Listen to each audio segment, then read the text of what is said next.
Meus irmãos, abramos a palavra do nosso Deus, livro dos Salmos. Vamos ler o Salmo de número 82.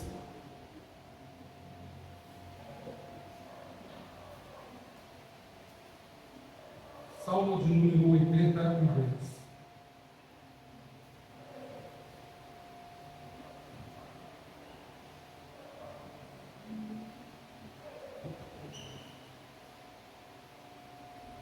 Diz assim a palavra do nosso Deus. Salmo de Asaf. Deus assiste na congregação divina, no meio dos deuses estabelece o seu julgamento. Até quando julgareis injustamente e tomareis partido pela causa dos ímpios? Fazei justiça ao fraco e ao órfão, procedei retamente para com o aflito e o desamparado, socorrei o fraco e o necessitado, tirai-os das mãos dos ímpios. Eles nada sabem nem entendem, vagueiam em trevas, vacilam todos os fundamentos da terra. Eu disse: sois deuses, sois todos filhos do Altíssimo. Todavia, como homens morrereis, e como qualquer dos príncipes haveis de sucumbir. Levanta-te, ó Deus, julga a terra, pois a ti compete a herança de todas as nações. Oramos mais uma vez, meus irmãos. Santíssimo Deus, glorificado seja o teu santo nome. Exaltamos a ti, Senhor, pela tua palavra que é viva e eficaz. É ela, Senhor, que penetra até o profundo da nossa alma, fazendo aquilo que lhe apraz.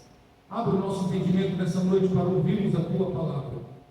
E, ouvindo-a, Senhor, que ela desça ao nosso coração para ali fazer morada, Senhor, e assim possamos praticá-la no dia a dia para glorificar o teu santo, precioso e eterno nome.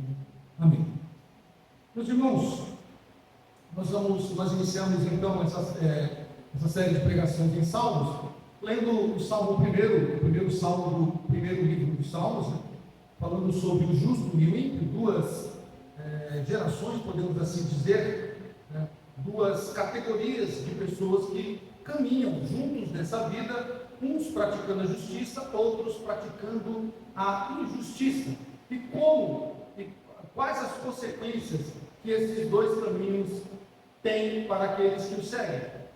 Depois nós vemos no livro 2 do Salmo, Salmo 43, falando sobre o Senhor que julga a causa do justo também, que diante de Deus ninguém ficará impune.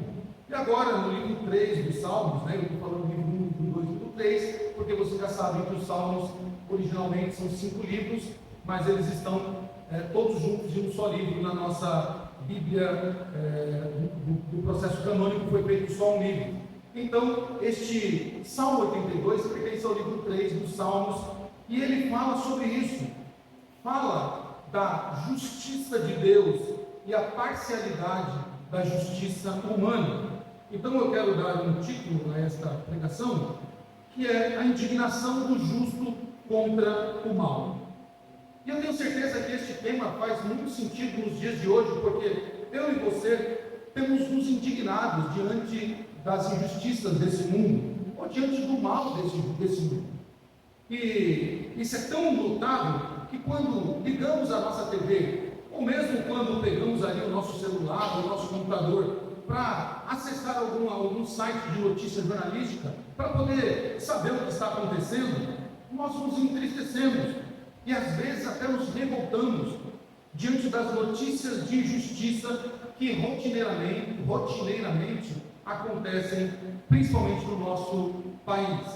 Quem é que não se lembra de algumas das notícias? Quem é que não se lembra daqueles políticos que foram condenados em 3 instâncias aproximadamente, uns em 2, outros em 3, outros em 4 instâncias? Eles foram presos com provas sobradas, com provas a rodo, como se pode dizer, inclusive com eles devolvendo dinheiro ao cofre público, confessando assim o quê? O seu crime. E pouco tempo depois, todos eles foram soltos, alguns se candidataram e foram eleitos, e outros vivem uma vida regalada, uma vida de regalias, né, na sua vida boa e entre o luxo. Não é para se revoltar. Não é para nós ficarmos indignados com isso, quando olhamos para notícias como esta, de pessoas que praticaram injustiça, pessoas que fizeram o mal e não foram presas, ou foram presas por um pequeno período e depois foram soltas e riem da justiça. Aqui os mais experientes vão lembrar de uma cena de uma novela em que o ator Reginaldo Faria interpretava um político corrupto e no final ele pega um avião indo embora e dando banana para o Brasil. Aquela cena marcou, dizendo assim, que a justiça do Brasil, ela é falha. E aquela cena perpetuou ali, ou caracterizou de fato, o que é a justiça humana. Falha. E que ela não pune realmente quem deveria punir. Como nós falamos na semana passada, eles podem vir da justiça. Mas o que esse salmo nos ensina, meus irmãos, é algo muito maravilhoso. Porque se nós não podemos encontrar justiça na justiça dos homens, ou não podemos encontrar consolo nas notícias jornalísticas, a Bíblia nos fornece o consolo e orientação que eu e você precisamos diante das injustiças dessa vida. Este salmo, Salmo 82, ele foi escrito em um tempo em que os responsáveis pela justiça não estavam agindo legalmente. Eles não estavam muito diferente dos nossos juízes brasileiros. Eles não estavam nem um pouco diferente daqueles que deveriam manter a ordem e a decência dentro de uma sociedade. Eles estavam agindo com injustiça, e a falta de temor a Deus e esse desenvolvimento de podemos chamar assim, um egoísmo terrível, desprovido de qualquer coincidência ou consciência de amor ou de prática amorosa para com o justo e para com o fraco e o oprimido. Esse amor que faltava pelos juízes às pessoas que necessitavam do amparo da lei, isso revoltou o salmista e trouxe a ele então toda essa composição do Salmo 82 diante da corrupção que estava em solo judeu, solo israelita. E olhando para o que o salmista fala nesse salmo, meus irmãos, nós nos deparamos e dizemos assim: esse salmo nos parece muito familiar. Parece o Brasil de 2024, parece o Brasil do século 21, mas ele está dizendo praticamente as mesmas coisas que nós estamos vivendo: injustiças, e o clamor por justiça.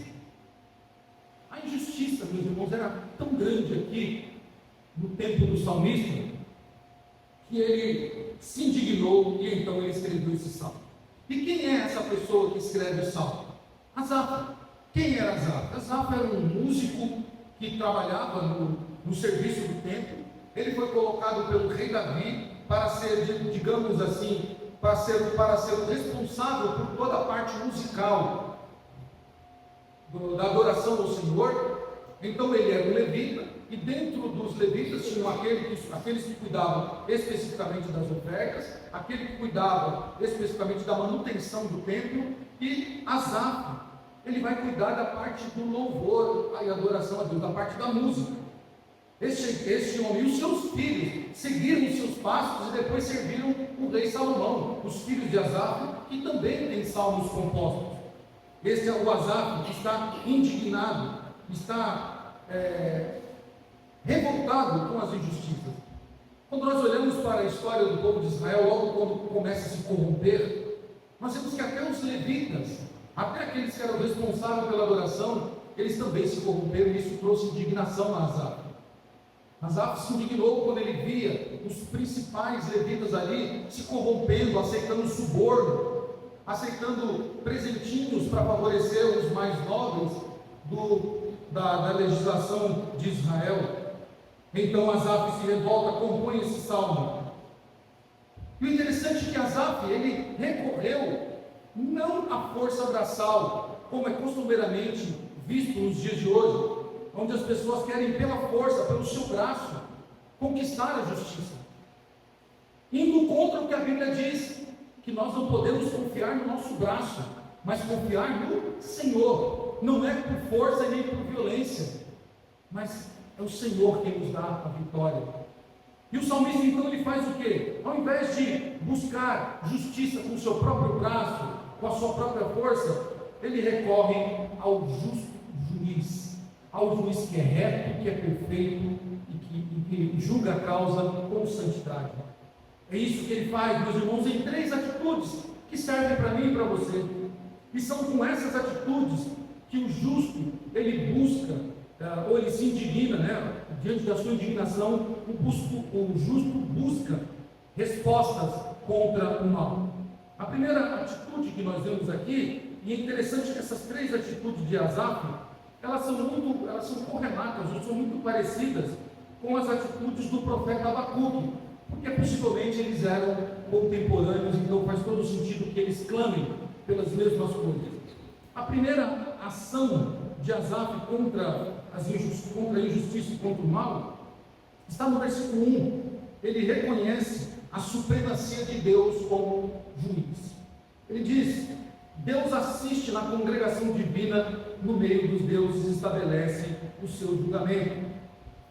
Meus irmãos, uma coisa que Asaf vê aqui e que nós temos que ver também diante das injustiças dessa vida é: Deus está assentado no seu trono e não está alheio às injustiças dessa vida.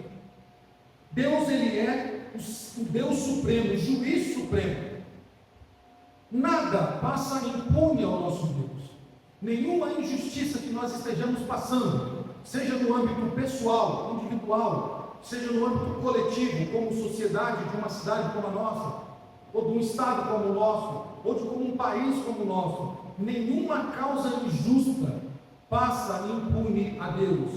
Ele está assentado na congregação divina, e diante daqueles que julgam, o Senhor, ele estabelece o seu julgamento. É Ele quem dá a sentença final. As Escrituras afirmam isso. O que Asaf está fazendo aqui está de acordo com as Escrituras, porque as Escrituras elas afirmam a existência de Deus como sendo o único, o singular juiz supremo. Por exemplo, quando abrimos lá em Deuteronômio capítulo 4, versículo 35, olha o que diz Moisés acerca da supremacia do Senhor. Deuteronômio capítulo 4, versículo 35, diz assim o escritor: a ti foi mostrado,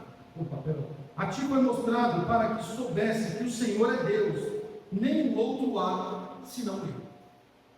Num tempo em que deuses apareciam de tudo que é lado, de Moabe, da Filístia, do Egito, e de dos cananeus e de tantos outros lugares, o escritor de Deuteronômio diz: só há um Deus, só há um Deus, Ele é o único, não há outro que se possa comparar a Ele, não há ninguém como Ele. Essa é uma verdade nas Escrituras. O próprio Deus testifica isso em Isaías 44, dizendo que eu sou Deus e não há outro além de mim, e a minha glória não divido com ninguém. Então essa é uma verdade das Escrituras. E é interessante, meus irmãos, que nós devemos tomar um pouco de cuidado. Eu estou fazendo parênteses aqui dentro desse salmo, sair um pouquinho do tema e depois volto a ele. Devemos tomar um pouco de cuidado com as seitas, ou melhor, devemos tomar bastante cuidado com as seitas que usam textos como esse de Salmo 82 para usar de pretexto e de forma tendenciosa as suas práticas pecaminosas. Elas pegam este salmo, que na sua abertura fala que Deus está assentado no meio dos deuses, e depois no versículo 7 repete: vós sois deuses. Então devemos tomar cuidado. A abertura desse salmo, desse belo salmo, nos oferece uma excelente oportunidade para reforçar o que? A importância que nós temos de interpretar as passagens das Sagradas Escrituras. Devemos tomar cuidado, devemos ter respeito com a palavra de Deus e interpretá-la com a própria palavra. Essa é uma regra da interpretação bíblica. A Bíblia interpreta a própria Bíblia.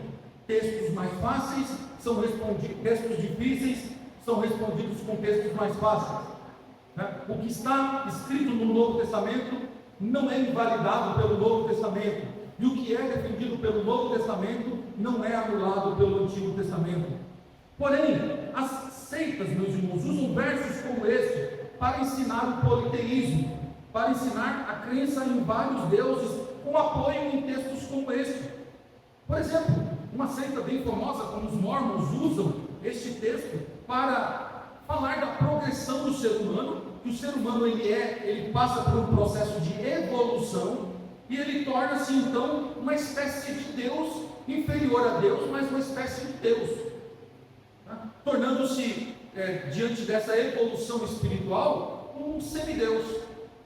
Olha só que perigo, pegar um texto desse, usar como pretexto para defender a sua heresia e dizer: você deve buscar a progressão espiritual para que você se torne um espírito perfeito, e então você será transformado num Deus, não como Deus, mas num Deus menor. Devemos tomar cuidado com isso, devemos ter respeito à interpretação bíblica e tomar cuidado com aqueles que usam o texto bíblico para o seu próprio proveito. O que está acontecendo aqui? Este texto não está dizendo, afirmando que existem outros deuses, embora a palavra no hebraico que aparece aqui é a mesma para Deus, de Gênesis 1 e de outros lugares, a palavra Elohim é a mesma palavra que aparece. O que o salmista está afirmando aqui é que estes que são chamados de deuses, eles são os governantes responsáveis por expressar o governo de Deus. Vou explicar. Deus está dizendo aqui que todo aquele que tem uma liderança, todo aquele que tem um governo, ele está representando o governo de Deus, por isso ele é chamado de Elohim, ele é chamado de Deus, tá? Porque ele representa o governo maior de Deus. Quem era o rei de Israel? Era Deus, sempre foi Deus. Mas Davi, Davi, Salomão e todos os demais reis, eles somente expressavam o reinado de Deus. Assim, os juízes também deveriam se portar como representantes legais de Deus. Quem é o pastor da igreja? É o Senhor Jesus. Todos os demais pastores dessa terra, eles representam o pastoreio do Senhor. Então, a palavra do Senhor não está afirmando isso, que existem deuses como Deus, mas está afirmando que estes que governam deveriam governar como o governo de Deus, um governo justo, sem falha e não conivente com os injustos. E Deus está no meio desses juízes, observando o seu governo, para que eles não sejam injustos como os justos. Deus é o supremo juiz, meus irmãos. Ele nunca falha, nunca falhou, não falha e jamais falhará. Qualquer governo humano, seja ele de um presidente da república, seja ele de um governador de estado, seja ele de um prefeito de uma cidade, seja o chefe da família, o pai, seja o patrão no emprego, seja o pastor da igreja, qualquer líder, qualquer governo falha, mas o nosso Deus, ele é perfeito e ele não falha. Observe o que o salmista diz no Salmo 145, versos 13 e 14. Ele afirma essa verdade, de que Deus não falha, Ele é o supremo juiz. Versos 13 e 14 do Salmo 145. O teu reino é o de todos os séculos, e o teu domínio subsiste por todas as gerações. O Senhor é fiel em todas as suas palavras, e santo em todas as suas obras. Este é um juiz que governa com equidade, que governa com justiça, que não falha em momento algum. Então, meus irmãos, lição para nós: diante das injustiças dessa vida, diante da falha dos governantes, nós recorremos àquele que dá a última palavra, aquele que é e está acima de todos os governantes dessa terra. Mas a Bíblia é enfática a falar do supremo juiz, desse supremo juiz que é o nosso Senhor, o Deus Todo-Poderoso. Veja como Sofonias reagiu diante disso, no capítulo 3. Sofonias, no capítulo 3, ele é bem enfático quanto a isso. Versículo 5, olha o que Sofonias diz: o Senhor é justo no meio dela, ele não comete iniquidade. Manhã após manhã traz ele o seu juízo à luz, não falha, mas o iníquo não conhece a vergonha. Sofonias está dizendo aqui para Jerusalém que os levianos, os profetas, eles eram levianos, eram homens pérfidos, homens maus, homens que estavam corrompendo o povo de Deus, assim como os sacerdotes estavam violando a lei do santuário. E o Senhor diz através de Sofonias que Deus é justo. E o Senhor estava observando tudo aquilo, tá? Que ninguém ficaria impune, porque o juízo de Deus viria à luz e não falharia. Mas o homem iníquo, o governante iníquo, sabe o que ele faz? Salmo 2, ele zomba, ele debocha, ele acha que ele não vai ser punido. Mas o Senhor responde dizendo que eles não ficarão impunes do juízo do nosso Senhor. Então, meus irmãos, diante da injustiça, a primeira ação que nós devemos fazer é reconhecer a supremacia de Deus como juiz, de que Ele julgará a nossa causa, de que Ele não falhará em nos dar um julgamento justo, da qual o injusto não passará impune e os justos não serão punidos de forma injusta. A segunda ação que nós devemos ter diante das injustiças, que o salmista nos ensina aqui, é que nós devemos clamar pela justiça de Deus, devemos clamar pela promoção da justiça de Deus, devemos clamar a Deus por justiça. Versos 2 a 5. Versos 2 a 5 desse salmo nos ajuda a pensar dessa maneira. Diz assim o salmista: até quando julgareis injustamente e tomareis partido pela causa dos ímpios? Fazei justiça ao fraco e ao órfão, procedei retamente para com o aflito e o desamparado, socorrei o fraco e necessitado, tirai-o das mãos dos ímpios. Eles nada sabem, nem entendem, vagueiam em trevas, vacilam todos os fundamentos da terra. Esses juízes, meus irmãos, da qual o salmista está falando, tinham o papel de fazer as leis, de aplicar a lei. Eles não tinham o papel de criar lei. A lei já estava estabelecida. O próprio Deus tinha estabelecido a lei, tanto o decálogo dos 10 mandamentos, quanto as demais ordens que o Senhor tinha tratado. Então esses juízes, eles não tinham o papel de fazer lei. Eles não tinham o papel de criar novas leis, e sim aplicar as leis que já estavam estabelecidas. Tá? E eles tinham que fazer isso como? Com retidão, com equidade, respeitando o estabelecimento que o próprio Deus tinha determinado. Porém, meus irmãos, cabia a eles, esses juízes, a responsabilidade, como governador do povo de Deus, de proteger os inocentes e castigar os malfeitores. Assim como Paulo diz em Romanos capítulo 13, toda a autoridade é constituída por Deus, e ela tem propósito, que era de proteger os inocentes e castigar os malfeitores. Parece coincidência quando nós observamos este salmo. Por quê, meus irmãos? O que nós vemos hoje no nosso país é semelhante ao que nós estamos vendo. Aqueles que deveriam aplicar a lei, eles estão legislando. Ao invés de proteger o fraco, eles estão se unindo aos corruptos e aos fraudulentos para fazer o mal. Aqueles que foram estabelecidos como juízes, como governantes, que deveriam olhar para a sociedade e proteger eles diante da lei que já está estabelecida, eles não fazem isso, mas se juntam com os corruptos, se juntam com os homens de coração mau, para fazer mal àqueles que são fracos, àqueles que são oprimidos, que deveriam estar sob a proteção dos governantes. Meus irmãos, se esses juízes da qual o salmista está dizendo, se eles quisessem tripudiar sobre o direito do pobre, eles certamente receberiam um fim reservado, como de fato foi. Todo juiz que quer tripudiar, que quer se sobressair ao direito do pobre, ao direito do inocente, o fim deles é um fim violento, reservado para os déspotas, reservado para os homens ímpios de coração mau.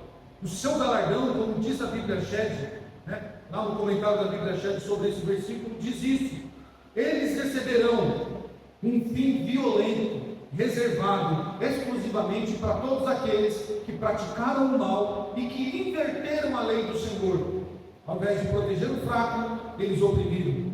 E isso vale, meus irmãos, não só para governantes políticos, mas a própria Escritura diz: ai dos pastores que se aproveitam da ovelha para sugá-las, para tirar delas a sua lã, ou seja, para se aproveitar das ovelhas.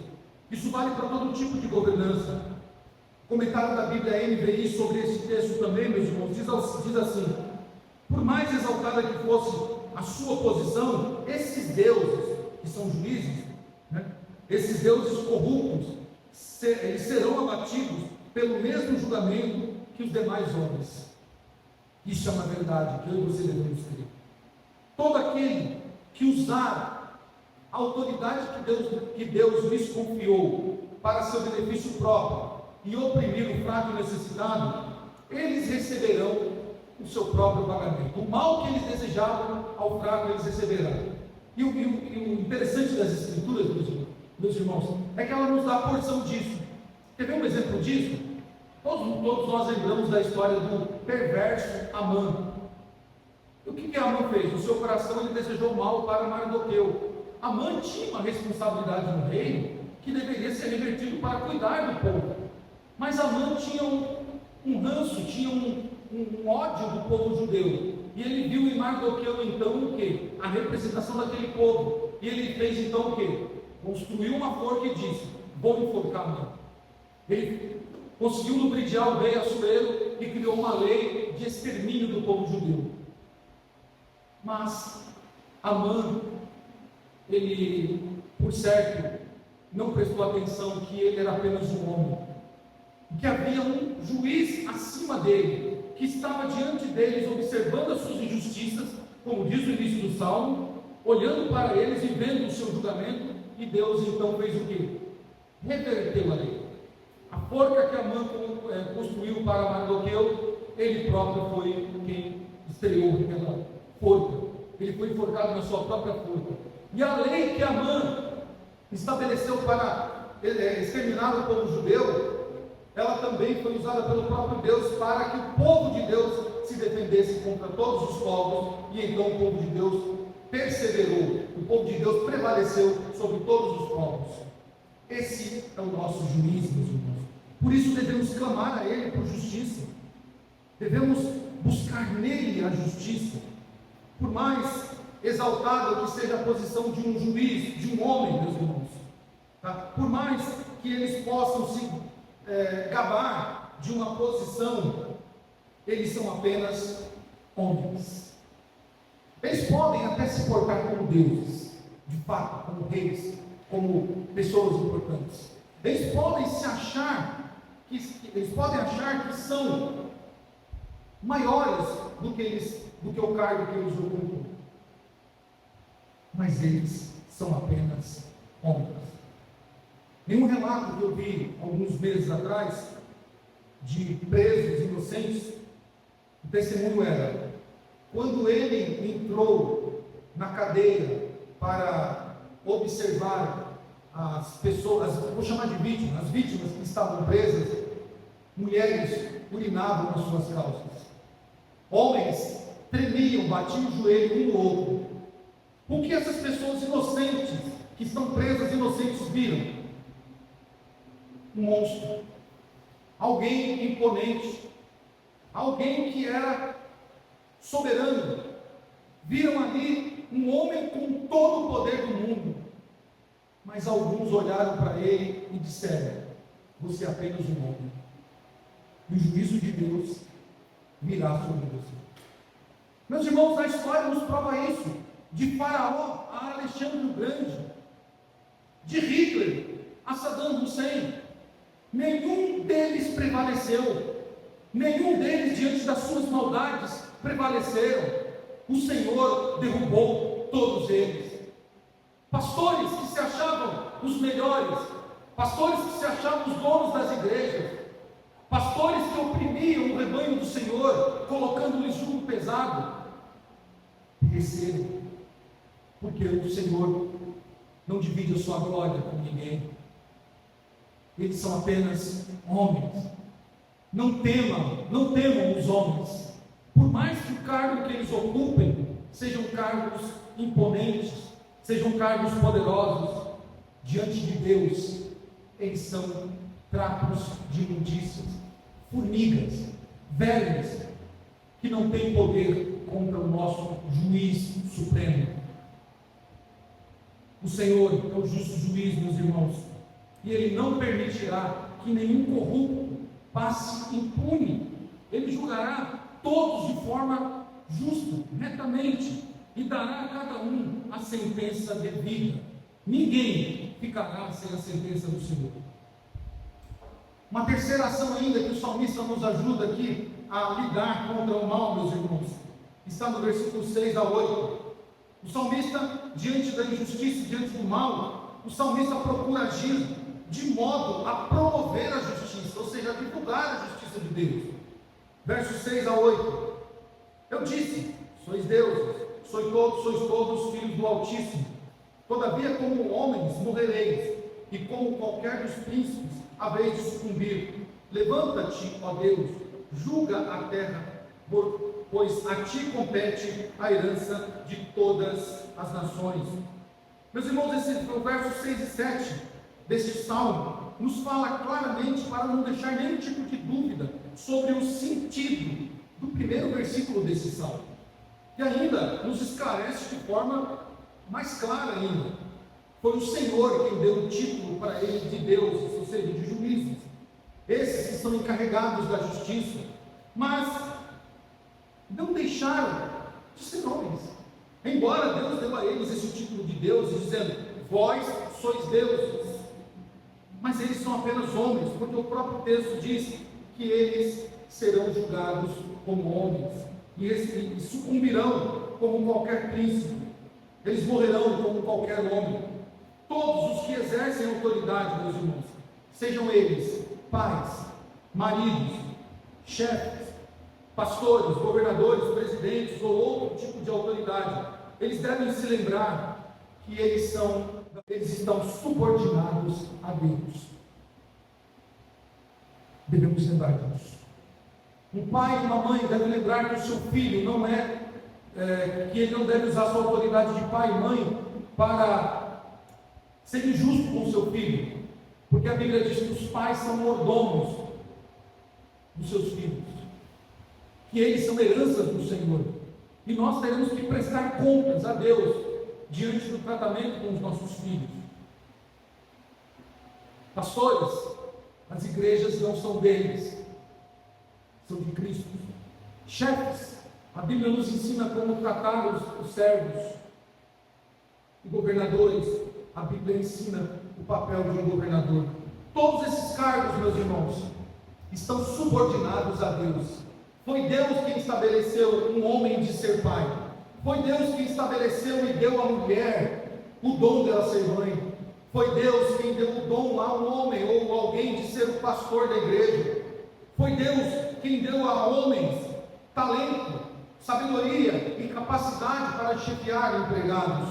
Foi Deus quem estabeleceu todas as autoridades governamentais ao redor desse mundo. Todos eles prestam favor ao Senhor. Todos eles estão subordinados ao chefe maior, ao juiz supremo, que é o nosso Senhor. Aqueles que entenderam assim, meus irmãos, foram prósperos. Aqueles que entenderam que o cargo que eles ocupam, eles estavam ali por subordinação, ou eles estavam ali por missão de Deus, eles foram prósperos e foram bem-sucedidos. Por isso o salmista clama: levanta-te, ó Deus, e julga a terra. Este grito do salmista é muito parecido com o de Abacuque, quando ele diz: até quando, Senhor? Até quando a injustiça vai imperar em nosso meio? O salmista chama a Deus e pede para que ele julgue a terra, pois está dizendo que a Deus compete a herança de todas as nações. O princípio, meus irmãos, por trás desta conclusão desse salmo, é óbvio e é glorioso. É o salmista entoando um cântico de louvor a Deus que ecoa durante todas as páginas das Escrituras, mas que ecoa também, meus irmãos, durante todos os séculos. Cada vez que eu e você, cada vez que um justo, cada vez que alguém que está sendo injustiçado, ele diz: não acredito na justiça humana, mas acredito na justiça divina. Esse salmo se cumpre. A cada grito de um inocente, a cada grito de um injustiçado que diz: eu não acredito na justiça dos homens, mas eu confio na justiça divina, é este grito do salmista dizendo: levanta-te, ó Deus, e julga esta causa, julga a terra. Deus, meus irmãos, exerce domínio sobre tudo e sobre todas as coisas. Como nós dissemos essa manhã, Francis Schaeffer diz que não há um pedaço da existência em que Deus não diga: não é meu. Tudo pertence a Ele, tudo é do Senhor. Ele é o ser supremo acima de todas as coisas. Ele é o Senhor de toda a criação. Ele exerce domínio sobre todas as coisas. E no final de todas as coisas, no final de tudo, meus irmãos, Deus julgará tudo, inclusive os juízes que Ele estabeleceu para a justiça. Não à toa, as últimas palavras da Bíblia, meus irmãos, ecoam a palavra que o salmista está dizendo aqui. Lá no Apocalipse 22, verso 20, ecoa isso que o salmista está dizendo. As sábias palavras de João, já na reta final, clamam ou ecoam a voz do salmista, quando ele diz exatamente essas palavras: aquele que é a testemunha fiel de todas as coisas diz: sim, venho em breve, amém, vem, Senhor Jesus. Mas vem para quê? Para julgar a terra. João está dizendo que o Senhor vem, em breve Ele vem, Senhor Jesus, é o que diz João. Mas vem para quê? Para cumprir o que o salmista está dizendo, para julgar a terra, para julgar e estabelecer a justiça que não foi encontrada em nenhuma das décadas, em nenhuma dos milênios, em nenhuma das eras. Ele vem para estabelecer o seu reino entre as nações, porque todas as nações pertencem ao Senhor.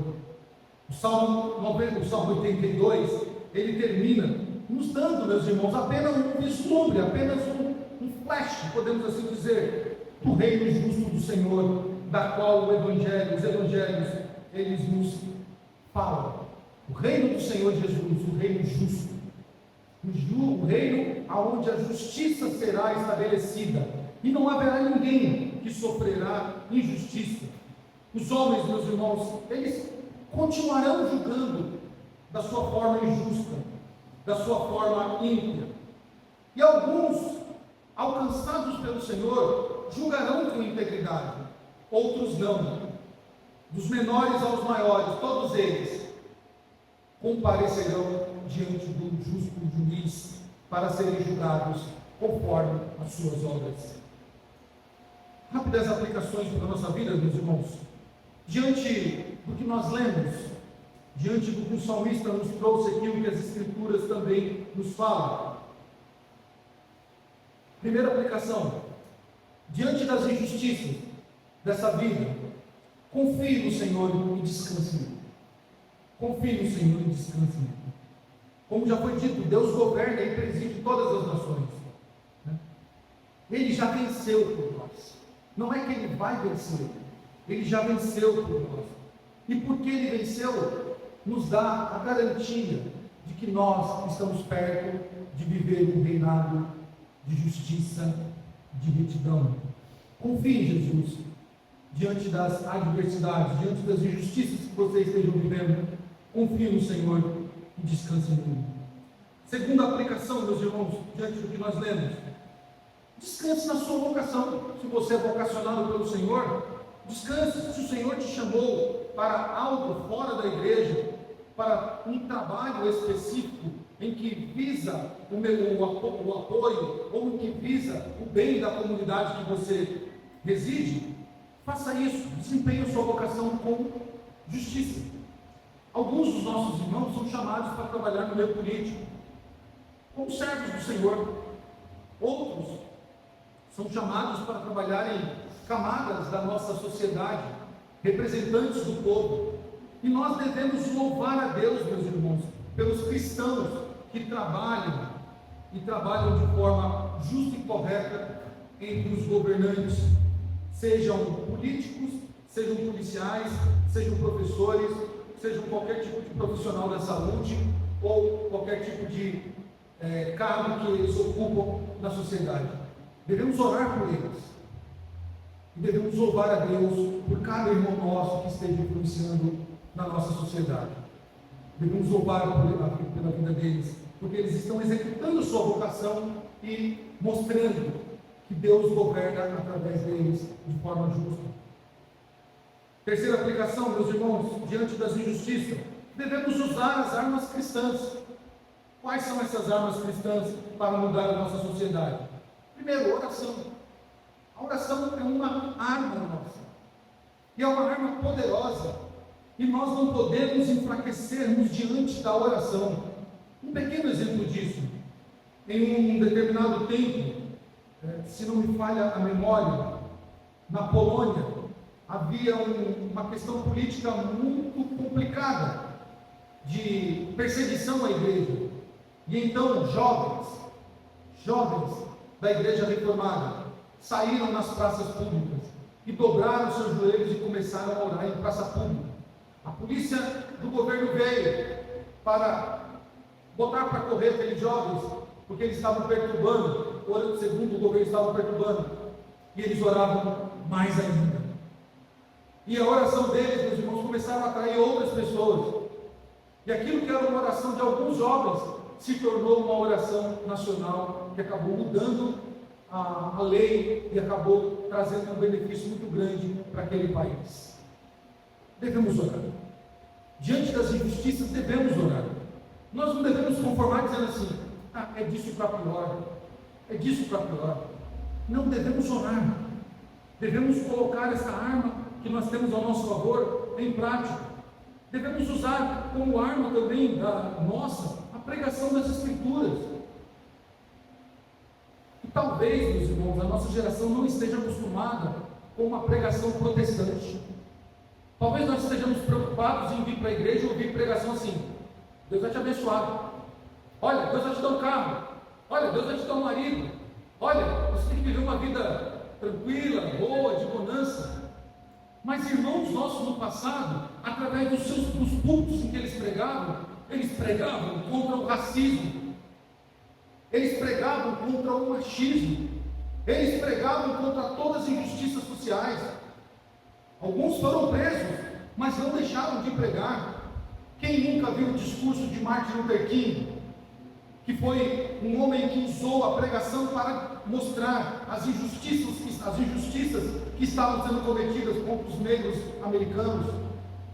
O púlpito deve ser usado sim para pregar a palavra de Deus, como nós estamos fazendo nessa noite, e deflagrar ou desmascarar as injustiças sociais que estão sendo feitas.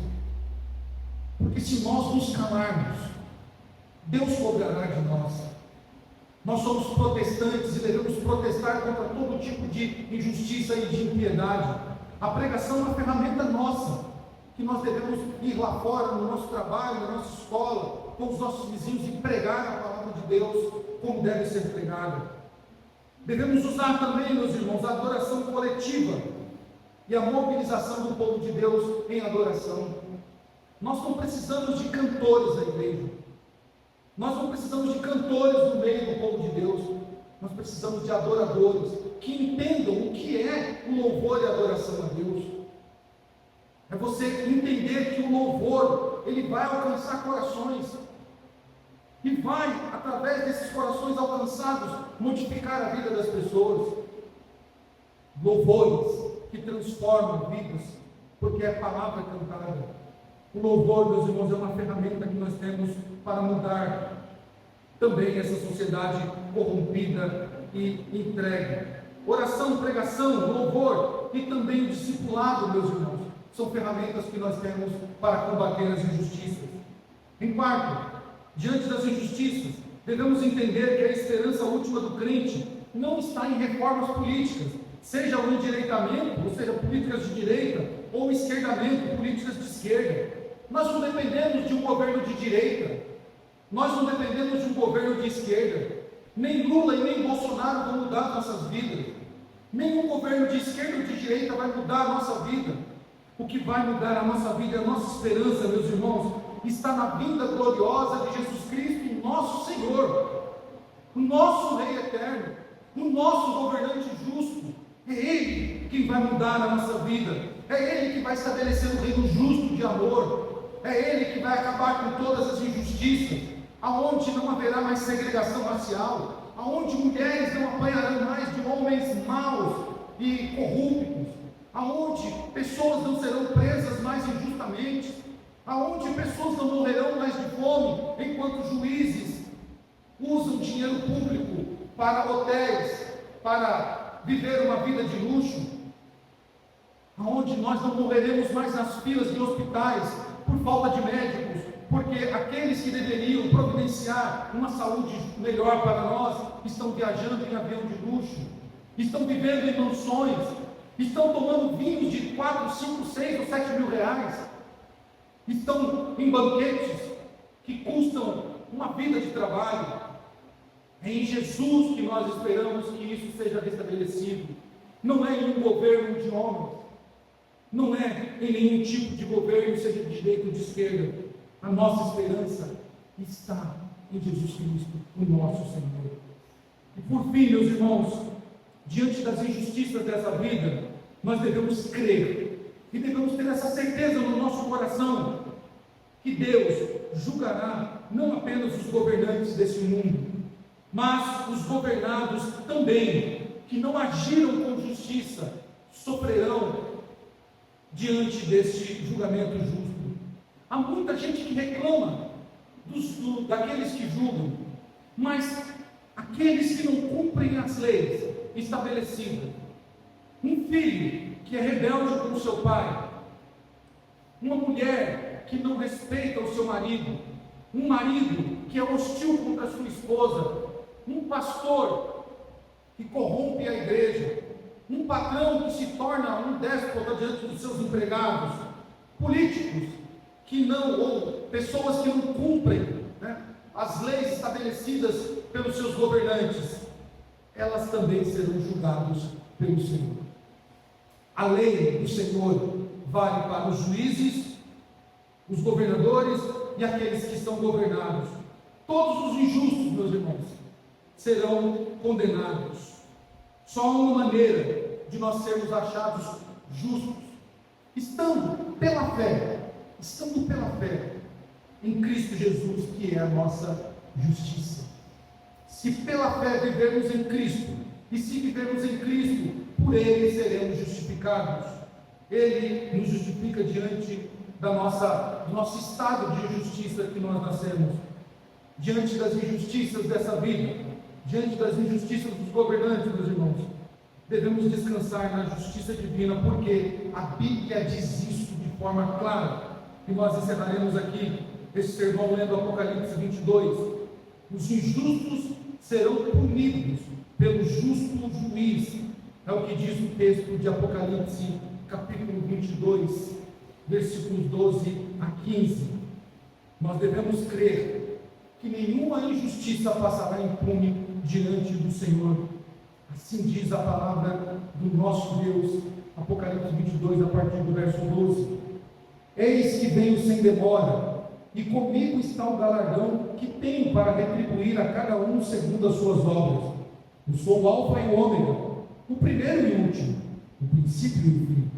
Bem-aventurado aqueles que lavam as suas vestiduras no sangue do Cordeiro, para que lhes assista o direito à árvore da vida e entrem na cidade pelas portas. Ficarão fora os cães, os feiticeiros, os impuros, os assassinos, os idólatras e todo aquele que ama e pratica a mentira. Em algumas versões está a injustiça, todos aqueles que andam na injustiça.